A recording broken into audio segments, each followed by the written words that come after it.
Hi guys, welcome back again to my channel. It's your girl Joni. So in this video I'll be showing you how to make a shoulder dart bustier.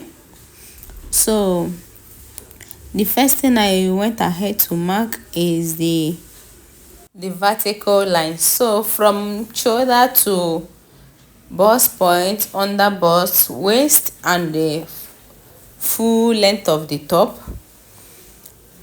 After marking that, I'm going to roll out the line. So after rolling out the lines, the next thing I'm going to mark is the shoulder measurement. So the shoulder measurement divided by 2. I'll insert the inches. Then from the bust point, I will come up by 2 inches, which will serve as the chest line. So this is the chest line now. So on that chest line, I'll be inserting the bust measurement divided by 4.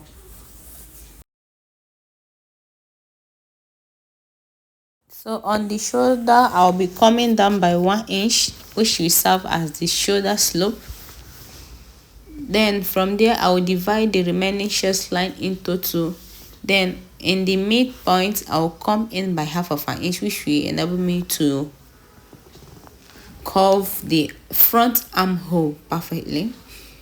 So after curving the armhole, the neck width I'm making use of is 3.5 neck width. Then the neck depth. So the neck depth I'm working with is 10 inches, which will be at the bust point. Okay. So after that, I'm going to make the curve. It's a kind of V, not sharp V. So after making the curve, I'm going to connect the neck width to the shoulder. So after that, the next thing I'm going to mark is the nipple to nipple measurement. The nipple to nipple I'm working with is 8 inches, which is divided by 2, and it will give me 4 inches. So I'm inserting 4 inches.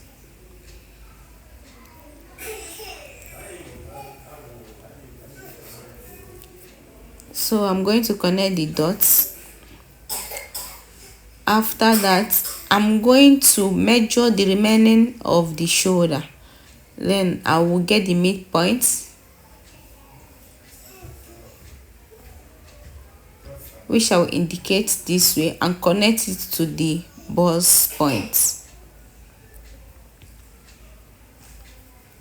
So at this point, I'm inserting the bust dart. This is when I'm inserting. This is the time to insert the bust dart. I'm working with 2 inches intake. You can divide yours. So at this point, you can actually take 1 inch on the both side on this line going to the shoulder, but I took mine on the side going to armhole alone. You can take 1 inch on the both side, but I choose to take 2 inches on the side going to armhole. So on the under bust, I'm taking 1.25 for the side going to the side, while the center part I'm taking 1 inch. So the same thing I'm taking on the full length here. 1 inch for the side going to the center front, while the side I'm taking 1.25.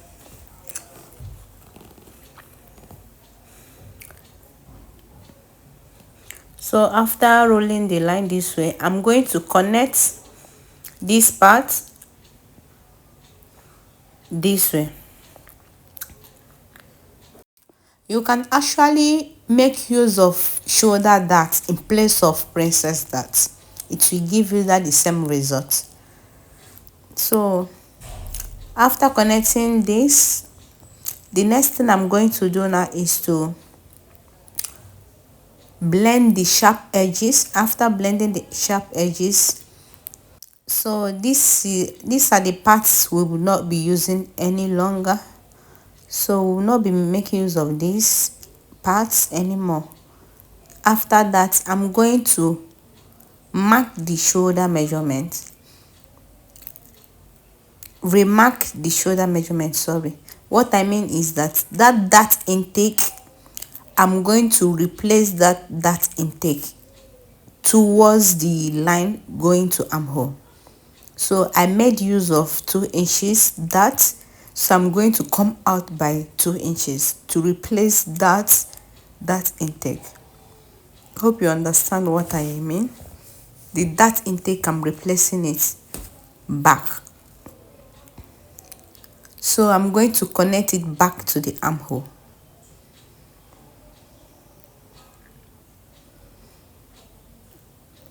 So after that, the next thing I'm going to do is to insert the body measurements. So here I'll be inserting the bust divide by 4, then plus that intake and the inches that I'll be using to join it, that is allowance.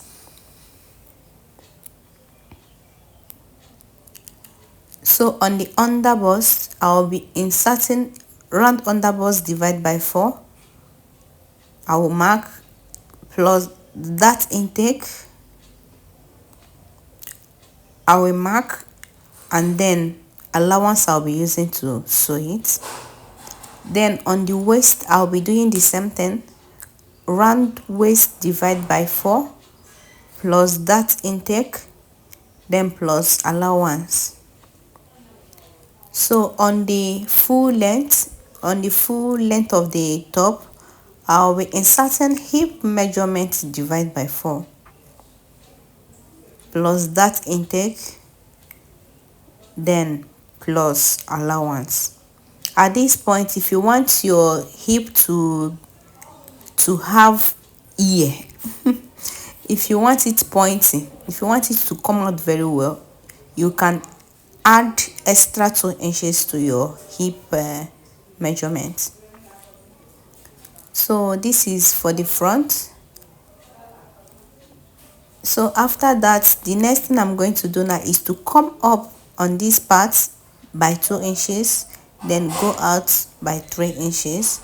I'm making mine to be curvy. I don't want it, I don't like that, I don't like it straight. So after that, after blending it, the next thing I'm going to do now is to insert the bust dart. So I'll be making use of 1 inch for bust dart on this particular bodice. So try and measure yours to know that intake you'll be using on your bust dart. So after that, this is all for the front. So we'll go ahead and draft the back pattern. So for the back pattern, it will be having a loop, that is eyelet with loop. So I'm trying to mark the vertical lines, which are the chest, under bust, waist, and full length. So I will go ahead and mark the lines. So after that, I'm going to mark the shoulder measurement divide by 2. I will insert that on the chest line also. Sorry, I forgot to label these lines. So after that, I'm going to insert my neck width, which is 3.5. Then on this shoulder part, I will be coming down by 1 inch for shoulder slope. After that, I will go down by I'll go down by 1 inch for the neck depth of the back. I'm making use of 1 inch for the neck depth of the back. So after that, so on the chest line, I'll be inserting the bust measurement divided by 4 plus the allowance I'll be using to sew it. Then on the waist, sorry, I marked the under bust line here, so let me just insert the under bust measurements, though for the back you can do without under bust. So on the waist, I'll be inserting the measurements plus the allowance I'll be using to sew it. Mind you, I did not add zip allowance on this back because it's a loop, so I did not add zip allowance. So the next thing I'm going to do is to connect the dots. So I'm basically doing what I did on the front pattern.